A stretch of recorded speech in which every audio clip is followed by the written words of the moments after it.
E em agosto acontece no CREA uma reunião com a presença do presidente da Associação Brasileira da Indústria Ferroviária para discutir a implantação do veículo leve sobre trilhos, o VLT.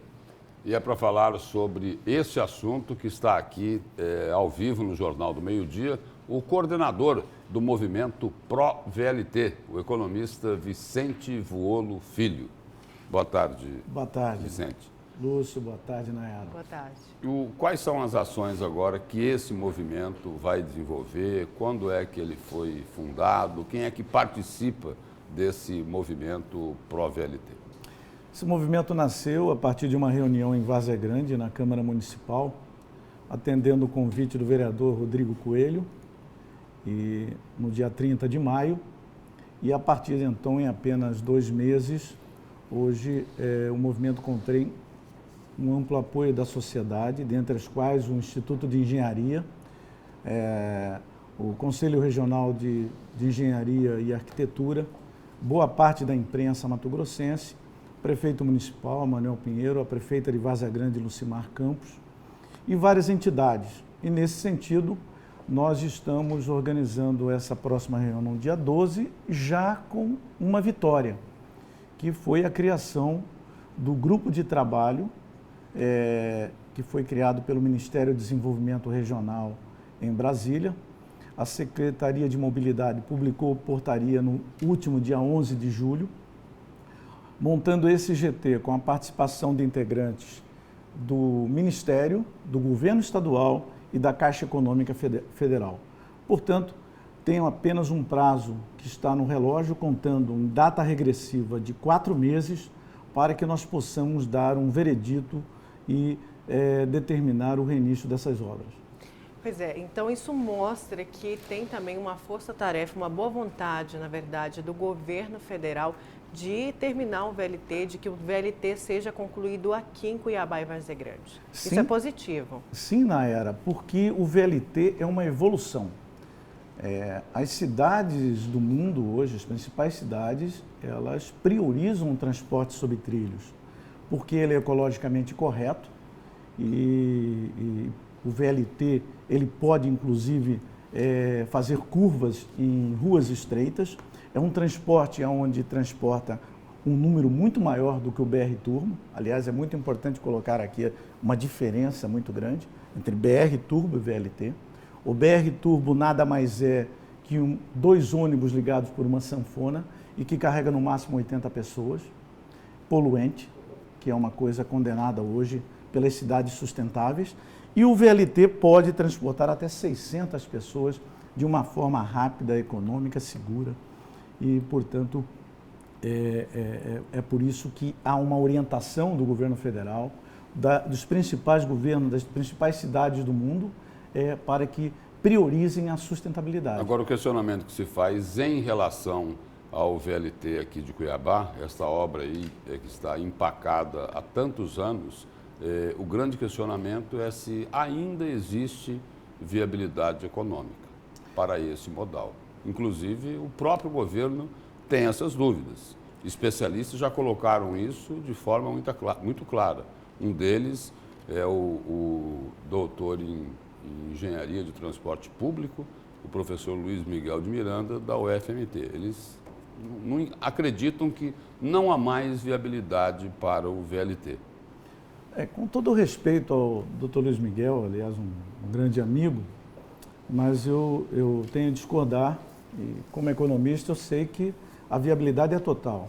Se nós cobrarmos R$ 4,00 a passagem, num fluxo de pessoas de 160 mil, que é a pesquisa colocada, uma população Cuiabá-Várzea Grande, em torno de 1 milhão de habitantes, o atendimento do VLT Várzea Grande-Cuiabá é para atender, Lúcio, na faixa de 160 mil pessoas.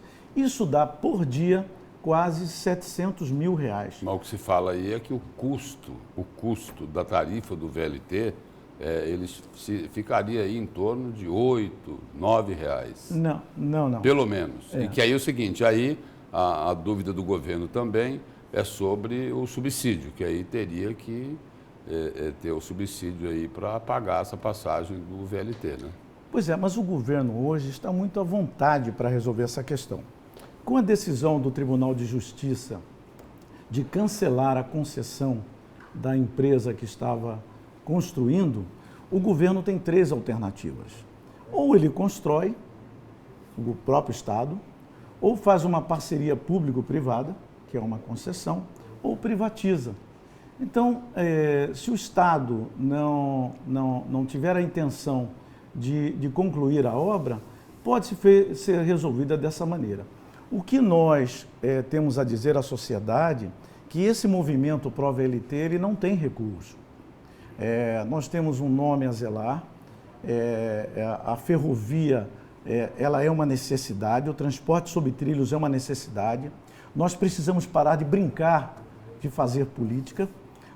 O Brasil gasta, Lúcio, 300 bilhões por ano, fonte do BID, com obras inacabadas. Isso é uma vergonha. Então, essa obra foi investido um alto recurso ali dentro e precisa ser concluída. A sociedade não pode pagar o pato. Coordenador, muita gente, na verdade, há uma divisão quando a gente traz esse questionamento, mas muita gente quer essa conclusão. Vamos dizer que é uma participação do nosso telespectador do Jornal do Meio-Dia aqui na tela falando sobre o VLT. Não é mais, tá lá embaixo, né, a notícia dele. Vamos aqui, o Daniel falando aqui, ó. Bora terminar o VLT. Vicente Volo Filho, Daniel da Silva Oliveira, lá do Recanto dos Pássaros. É um transporte muito bom, realmente. Eu já andei nele no Rio de Janeiro. E aí, a gente, quando fala de VLT, lembra do Rio de Janeiro. E hoje existe uma dívida no Rio de Janeiro, né? A Prefeitura está com uma dívida de 123 milhões de reais por conta aí do VLT, que foi entregue só, na verdade, 3 etapas. E a dívida é por conta do subsídio. Isso, que a Prefeitura do Rio tem que pagar. Não pode acontecer o mesmo aqui em Cuiabá e Várzea Grande? O interessante é colocar o seguinte, o investimento, a dívida, ela existe desde que a obra, e ela é importante, seja concluída. No Rio de Janeiro foi feita, né? Essa obra hoje ela é muito importante. Inclusive diminuiu o percurso da rodoviária até o aeroporto Santos Dumont de 13 minutos para 7 minutos. A sociedade tem que ser beneficiada, né? Então eu pergunto para a população, para o Lúcio, para a Nayara, do jeito que está o transporte público em Cuiabá, vocês concordam? O congestionamento, o caos que está aí hoje na cidade. É evidente que nós não concordamos. Nós precisamos mudar isso, mudar essa cultura na questão do transporte sobre trilhos. O ônibus poluente, ele traz asma, bronquite, câncer de pulmão, câncer de bexiga. São partículas de dióxido de carbono que nos mata silenciosamente. Nós queremos um transporte limpo, ecologicamente correto. Nós queremos envelhecer com saúde, não é dentro dos hospitais. Então, o transporte público ecologicamente correto, ele é saúde, ele é menos gente no hospital. Além do que, vai impulsionar o turismo, vai aumentar a arrecadação do município e trará um novo ciclo de desenvolvimento para Cuiabá e Várzea Grande. Muito obrigado pela presença e pelas informações aqui no Jornal do Meio-Dia. Eu que agradeço. Obrigada.